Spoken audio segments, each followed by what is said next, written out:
एक बेहद खतरनाक उदाहरण दुनिया के सामने पेश किया गया कि अगर आपके पास ताकत है तो आप किसी भी देश के लोकतंत्र को या वहाँ के नॉमिनेटेड या वहाँ के इलेक्टेड जनता के चुने हुए राष्ट्रपति को आप रातों रात राष्ट्रपति भवन से उसकी बीवी के साथ उठवा सकते हैं।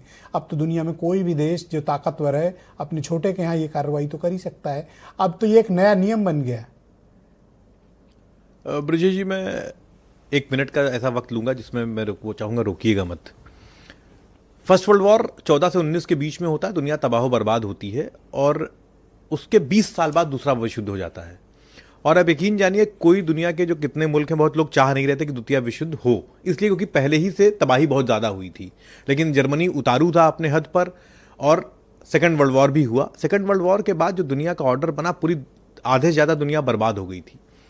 हमने बैठकर यह तय किया कि तीसरा विश्व युद्ध ना हो, इसलिए एक दूसरे के शांतिपूर्ण सहअस्तित्व को, संप्रभुता का सम्मान करेंगे। यूनाइटेड नेशंस का चार्टर बना कि सब लोग आपस में बात करेंगे और एक दूसरे की टेरिटोरियल इंटीग्रिटी का सम्मान करेंगे। यह बात तय हुई दुनिया में। लेकिन आप देखिए कि लगातार अमेरिका उसको तोड़ता रहा और ये एक्सट्रीम है।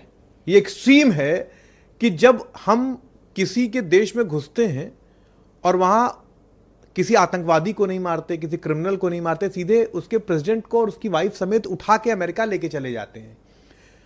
अगर ये नजीर बनता है तो ये अबडक्शन है, ये अपहरण है, ये अरेस्ट। और वो भी किसका? राष्ट्रपति का। भाई किसी भी देश का जो राष्ट्रपति होता है उसका प्रथम आदमी माना जाएगा ना। तो अगर किसी आदमी का अपहरण नहीं हुआ, उसके प्रथम व्यक्ति का हुआ है, उसके मुंह पर तमाचा है, अगर इसको नजीर बनेगा तो पूरी दुनिया में क्योस होगा, अराजकता फैलेगी।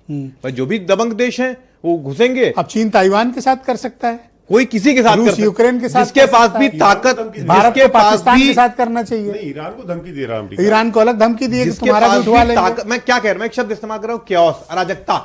पूरे दुनिया में अराजकता फैल जाएगी अगर इस तरह इसको नजीर बना लिया गया। दुर्भाग्य वो नहीं है।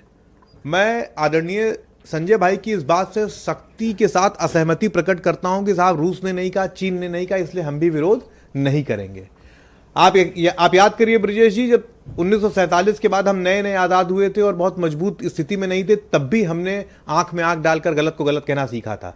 हमने किसी भी पावर सेंटर की तरफ झुकना नहीं सीखा था। न रूस, हम तो गुट निरपेक्ष देश थे, सुनिए तो, और हम गुट निरपेक्ष देश हमने बनाया तब जब हमारे पास उतनी ताकत। आज भी हम उस पॉलिसी को, भले किसी की सरकार हो, बट हम गुट निरपेक्षता ही भारत की। आज की स्थिति क्या है कि एक देश का राष्ट्रपति उठा लिया जाता है और जो ministry of external affairs government of India का बयान आ रहा है, नजर बनाए हुए हैं। नहीं, उस पूरे बयान में कहीं भी यूएसए की चर्चा नहीं है।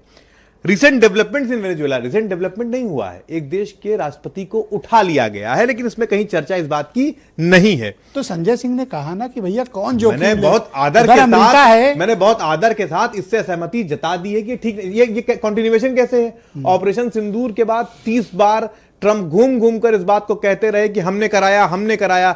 एलओपी लीडर ऑफ अपोजिशन आदरणीय राहुल जी ने चैलेंज किया पार्लियामेंट में कि मोदी जी एक बार यूएस का नाम लेकर दिखाएं, नहीं लिया।